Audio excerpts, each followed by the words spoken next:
So hey hi and hello welcome back to our YouTube channel dropper 2.0। मेरा नाम सोहित है और मैं भी आप ही की तरह एक नीट एस्पिरेंट हूँ जो तैयारी कर रहा है नीट 2027 के लिए यकीन 2.0 बैच से।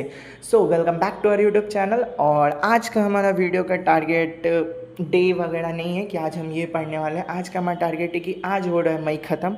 अब हमारा नेक्स्ट मंथ का क्या प्लान है, हम लोग कैसे उस चीज़ को करने वाले हैं, किस चैप्टर्स को मैं पहले कर रहा हूँ और क्यों मैंने मॉडर्न फिजिक्स को चुना और क्यों मैंने एवोल्यूशन से शुरू करा और मैं क्यों 2 ही लेक्चर का हूँ दिन में। आज सब के बारे में आपको बताएंगे। और अगर आपको भी कन्फ्यूज़न हो रहा है कि मैं कौन सा चैप्टर स्टार्ट करूँ, क्योंकि अभी हम लोग का जो यकीन 2.2 2027 वाला बैच है उसको शुरू होने में टाइम है। वो शुरू होने वाला है 29 जून। ऑलमोस्ट एक मंथ है आपके पास। आप चाहो तो कुछ हद तक आगे बढ़ सकते हो या फिर आप रिवाइज़ कर सकते हो जो आपके चैनल, तो मैं आपको उससे आइडिया मिलेगा कि मैं क्यों कर रहा हूँ और मेरा क्या मोटिव है। तो चलिए शुरू करते हैं वीडियो में, हम लोग क्यों कर रहे हैं और क्या प्लान है। ये हमारा प्लान है जून के लिए। तो जून में हम लोग कैसे क्या करने वाले हैं तो उसके बारे में हम लोग बात करना शुरू करते हैं, ठीक है। हमारा जो प्लान है उसमें हमारा फिजिक्स में क्या प्लान है कि हम लोग मॉडर्न फिजिक्स को खत्म करने वाले हैं। मॉडर्न फिजिक्स को खत्म करने का इन द सेंस क्या है कि रे ऑप्टिक्स से लेके जो हमारा लास्ट चैप्टर है न्यूक्लियाई तक, उसको मैंने इस पार्ट को क्यों चुना फिजिक्स के। तो देखो, अगर आप ट्वेल्थ के स्टार्टिंग को अगर शुरू करते हो इलेक्ट्रिक चार्जेस वगैरह वाला चैप्टर, तो आपको थोड़ा मोड़ा ग्रेविटेशन का नॉलेज होना चाहिए वगैरह। आपको कुछ चीजें आनी चाहिए जो कि 11 के बाद चैप्टर्स में होती है। ऐसे कोई दिक्कत नहीं होता, लेकिन अगर आप यकीन बात से पढ़ रहे हो, ठीक है, तो उसमें क्या होता है कि सर मतलब जो है कि ग्रेविटेशन वाला चीज रिपीट नहीं होता है, वो आपको खुद से रिविजन करना पड़ता है, ठीक है। आप अगर दूसरे पहली बार ट्वेल्थ में आते हो तो वहां पे मतलब बताया जाता है कि आप ग्रेविटेशन का एक बार रिवाइज कर लो, नहीं तो टीचर लोग भी खुद करा देते हैं। लेकिन अगर आप करने जाओगे, यकीन में क्या है कि वो एक साल में पढ़ाया जा रहा है, ठीक है, तो उस टाइम पे इलेक्ट्रोस्टैटिक या फिर इलेक्ट्रिक चार्जेस वगैरह वाले चैप्टर्स में आपको थोड़ा सा परेशानी हो सकता है। लेकिन अगर आपका ग्रेविटेशन कंप्लीट है तो वेल एंड गुड, आप वहां से शुरू कर सकते हो। मैंने क्यों मॉडर्न फिजिक्स चुना कि मॉडर्न फिजिक्स ऐसा पार्ट है मतलब पूरे फिजिक्स का जो कि पहला बार तो सबसे आखिर में पढ़ाई होता है, और इस बार हम लोग का 1 मंथ लेट भी हो चुका है। तो अगर मेरा एंड वाले कुछ चैप्टर्स कंप्लीट रहेंगे तो मुझे उस टाइम पे मतलब साल के एंड में ज्यादा ये नहीं रहेगा कि बैकलॉग तो देखो होना ही है, ठीक है, साल में कुछ ना कुछ कभी तबियत खराब से होगा ही, ठीक है। तो ऐसा नहीं है कि हमारा एकदम साल भर हम लोग डेली रह सकते हैं, ठीक है, लेकिन हमारा मैक्सिमम ट्राई रहेगा कि हम लोग डेली अपना पढ़ें, क्योंकि तबियत खराब है, कोई इमरजेंसी है, तो उसका आप कुछ नहीं, उसका प्लानिंग आप नहीं कर सकते हो। तो मैं इसलिए मॉडर्न फिजिक्स को लिया क्योंकि ये इंडिपेंडेंट पोर्शन है, बाकी कहीं ना कहीं सारे डिपेंडेंट है। और तो आप ये भी कहोगे कि तो आपने स्टार्टिंग से क्यों नहीं किया, मतलब बेसिक मैथ्स वगैरह वो भी तो आप स्टार्ट से कर सकते हैं। तो दिक्कत उसमें नहीं है, उसमें ये प्रॉब्लम भी कुछ नहीं है। बात यही थी उसमें कि बेसिक मैथ्स वेक्टर और यूनिट डायमेंशन जो थे वो मेरे कुछ हद तक कंप्लीट थे, मतलब आप 70% कह सकते हो कि मुझे आते हैं, ठीक है। तो उसमें मुझे अधिकतर क्या क्वेश्चन प्रैक्टिस की कमी है। जब मैं मतलब तैयारी वगैरह कर रहा था तो उसमें मैंने क्वेश्चन प्रैक्टिस बहुत कम किए थे, ठीक है, दिमाग उतना नहीं सही से यूज किए थे हम लोग। लेकिन ठीक है, अब जो हम लोग अब नेक्स्ट ईयर के लिए तैयारी कर रहे हैं तो उसमें अपना जो हमने गलतियां की उसको सुधारेंगे। तो इसलिए अब जब शुरू होगा, जैसे हम लोग का बैच यकीन 2.0, ठीक है, तो जब हम लोग का यकीन बैच शुरू होने वाला है तो उसमें स्टार्टिंग होगा बेसिक मैथ से। तो उस टाइम पे जब पढ़ाए जाएंगे उससे पहले हम क्या करेंगे, बेसिक मैथ्स को एक बार रिवाइज कर लेंगे पूरा खुद के शॉर्ट नोट से, ठीक है। जो भी शॉर्ट नोट्स हमने बनाए हैं या फिर अगर आपके पास है तो आप उसको बना लो या फिर कहीं से आप ले लो, डाउनलोड कर लो, ठीक है। हम लोग शॉर्ट नोट से करेंगे रिवाइज। और उसके बाद क्या करेंगे कि जैसे जैसे सर डेली क्वेश्चन देंगे उनको हम लोग क्या करने वाले, कंप्लीट करने वाले, ठीक है। जो क्वेश्चंस आएंगे वैसे ही हम लोग क्या करेंगे, जैसे सर ने आज ही दिया बेसिक मैथ्स हमें पढ़ाया, ठीक है, क्या पढ़ाया हम लोग को, बेसिक मैथ्स के सर ने दिए क्वेश्चन। हम लोग करेंगे जो भी लेक्चर थे उसके नोट्स को एक बार रिवाइज, ठीक है, नोट्स को हम लोग कर लेंगे रिवाइज, क्वेश्चन प्रैक्टिस उसका कर लेंगे और लेक्चर को बस हम लोग नहीं देखेंगे। उसमें भी अगर हमें नोट्स से कुछ पोर्शन नहीं समझ में आता तो उस दिन का हम लोग लेक्चर देखेंगे। सो इसीलिए मैंने वो नहीं किया। और आप बोलोगे तो मैं ये ऐसे क्यों कर रहा हूँ, तो क्योंकि ये चीजें कंप्लीट है तो उसमें आप अपना माइंड से, क्योंकि अगर आपका ये सेकंड ड्रॉप है या फर्स्ट ड्रॉप भी है, ठीक है, तो अगर आप यकीन मैच में हो तो फर्स्ट ड्रॉप होगा आपका, तो उस सेंस में आप क्या कर रहे हो ना कि आपको कुछ चैप्टर्स आपको देखने हैं। आप स्टार्टिंग से ऐसा नहीं है कि एकदम जीरो से शुरू हो रहे हो, आप कहीं ना कहीं अगर आप जीरो में तब भी आपको, मुझे इतना पता है कि आपको 5% चीजें आती ही होंगी, ठीक है। आप उन चीजों को अभी एक मंथ का टाइम है उनको अलग कर लो कि मान लो ऐसा बायो में होगा कि ऐसा तो नहीं है कि 11th 12th में आपने एकदम नहीं और नहीं पढ़ाई की, तो वेल एंड गुड, आप जीरो कर दो, जीरो से आप चुपचाप बैच को फॉलो कर सकते हो।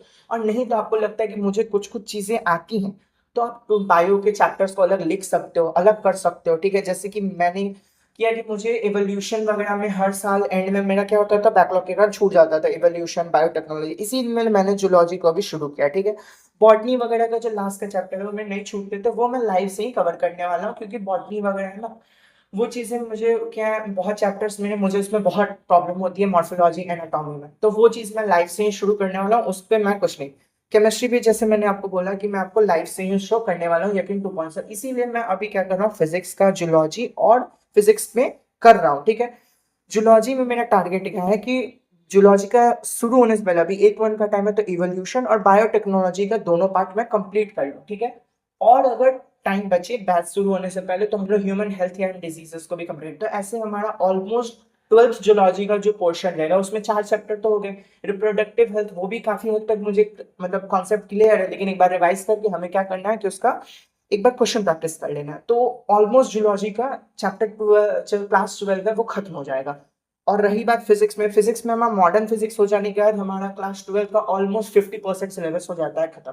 ठीक है, आपका फिर मैग्नेटिज्म और वो स्टार्टिंग के चैप्टर्स रहते हैं। ठीक है, और इधर जब जून में शुरू होगा, तो जून में हम लोग क्या करने वाले हैं कि फिजिक्स को बेसिक मैथ्स हो गए, वेक्टर हो गए, यूनिट डायमेंशन, इनके वन शॉट से रिवाइज कर लेंगे, या फिर पुराने लेक्चर्स से एक बार हम लोग कुछ लेक्चर्स जो नहीं समझ में उनको रिवाइज कर लेंगे। ठीक है, यकीन जो हमें बैच एक्सेस मिला हुआ है 2026 वाला, जिससे मैं अभी, और हाँ मैं तैयारी अभी कर रहा हूँ, अभी बैच शुरू नहीं हुआ, तो बहुत लगा था कि आप लेक्चर्स कहाँ से ले रहे हो, तो वो आप जब बैच लोगे तो आपको एक्सेस मिलता है यकीन 2.0 2026 का।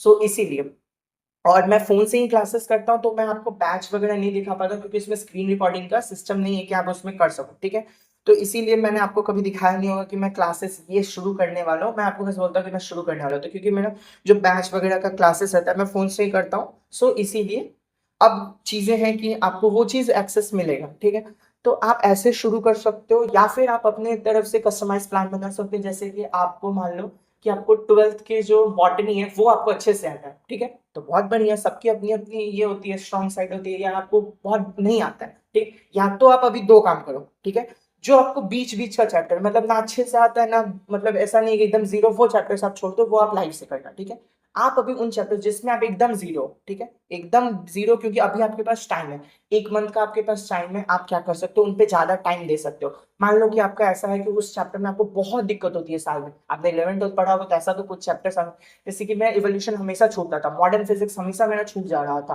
12th में भी छूटा, फिर वो चीज में भी प्रॉब्लम होती थी, और कुछ ऐसे चैप्टर्स जैसे मुझे प्रॉब्लम होती थी, जैसे कि कौन से चैप्टर्स, तो मॉर्फोलॉजी एनाटॉमी। ठीक है, तो मैं मॉर्फोलॉजी एनाटॉमी को भी ट्राई करूंगा कि साथ साथ शुरू करूं, अभी उसका प्लान नहीं है, अगर मैं 10 या 12 जून के बाद मैं देखता हूँ कि कैसा हमारा जूलॉजी का कंप्लीट रहता है, कि अगर हमारा इवोल्यूशन बायोटेक्नोलॉजी हो गया, तब हम लोग उसके बाद शुरू करने वाले हैं क्या, तो बॉटनी का हम लोग मॉर्फोलॉजी और एनाटॉमी पार्ट को भी कंप्लीट करने का ट्राई करेंगे शुरू होने से पहले।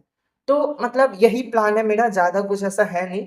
ठीक है, फिजिक्स में हम लोग मॉडर्न फिजिक्स में जो 6 चैप्टर्स हैं उनको, रे ऑप्टिक्स हो गया आपका, वेव ऑप्टिक्स हो गया आपका, और फिर आ जाता है हम लोग का न्यूक्लियाई, एटम्स, सेमीकंडक्टर वगैरह वाले चैप्टर्स, और एक चैप्टर्स और आते हैं जो कि हम लोग का वेव नेचर वो है। ठीक है, केमिस्ट्री हम लोग वहीं से करेंगे। आप चाहो तो, अगर आपको केमिस्ट्री के लिए है कि मान लो कि मैं केमिस्ट्री को चढ़ने वाला हूँ, स्टार्टिंग एकदम लाइफ से शुरू होगा एंड तक मैं वही, आप चाहो तो अभी के लिए, अगर आपको मतलब चाहते हो कि मैं केमिस्ट्री भी शुरू कर दूं पहले, तो आप क्या कर सकते हो केमिस्ट्री के लिए, आप सबसे पहला चैप्टर जो मोल कॉन्सेप्ट, फिर एटॉमिक स्ट्रक्चर, ये दोनों कर लो फिजिकल से, और फिजिकल को फिर थोड़ी देर के लिए स्टॉप कर दो, जब तक आपका बहस शुरू नहीं होता तब तक के लिए। आप फिर किस में चले जाओ, इनऑर्गेनिक में, आप उसमें पीरियोडिक टेबल कर लो, और जो हम लोग का एक चैप्टर और है उसमें आप वो कर लो। ठीक है, तो इससे हमको करने से क्या होगा कि पीरियोडिक टेबल में आपको ज्यादा अगर टाइम लगता है याद करने में, तो आप उसको खत्म कर लोगे, और जो हमारा बीच में क्या होता है ना, 1 मंथ का होता है, जैसे फिजिकल केमिस्ट्री खत्म हो तो उसके बाद आपका 11th के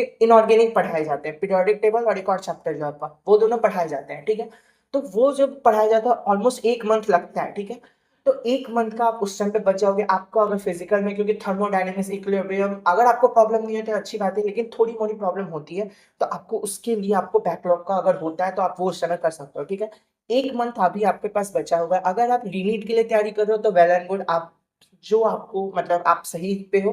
ठीक है, और जिनको अगर ये प्रॉब्लम है कि क्या मैं रीनीट पे फोकस करूं या अभी मैं नीट 2027 पे जाऊं, क्या करूं मुझे नहीं समझ में आया, तो आप मेरा पहला वाला वीडियो देख सकते हो, उसमें मैंने एक एक चीज एक्सप्लेन की है कि आप क्यों आपको रीनीट के लिए जाना चाहिए, और अगर आप कितने मार्क्स आए हैं उसके बेसिस पे आना चाहिए। मेरा मार्क्स 300 से कम था उस वीडियो में, जैसे मैंने बताया, ठीक है। तो मैं नहीं जा रहा हूँ क्योंकि मुझे पता है कि मैं कितना भी एक मंथ में वन शॉट कर लूँ या क्वेश्चन प्रैक्टिस, मेरा वो चीज़ नहीं खत्म होने वाला, ठीक है, कि मैं एक बाइक नहीं पहुंचूंगा 600-650 पे, ठीक है। और क्वेश्चन वगैरह का कैसा लेवल होगा हमें वो भी नहीं पता। सो मेरा ये प्लान है, ठीक है।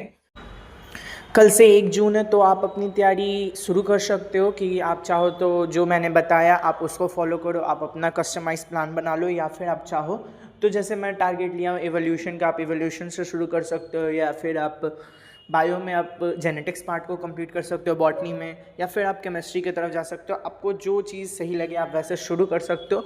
बाकी अगर आप अभी भी नीट और रीनीट में कंफ्यूज हो, आप मेरा पहला वाला वीडियो चेकआउट कर सकते हो। बाकी बस that's the end of the video, और यही मेरा कुछ प्लान है जो मैं जून भर कंटिन्यू करने वाला हूँ। So I hope you like the video. If you like it please subscribe to the channel and share it with your friends who are also confuse कि क्या करूँ क्या ना करूँ। और बाकी ठीक है, मिलते हैं नेक्स्ट वीडियो में, तब तक के लिए बाय बाय।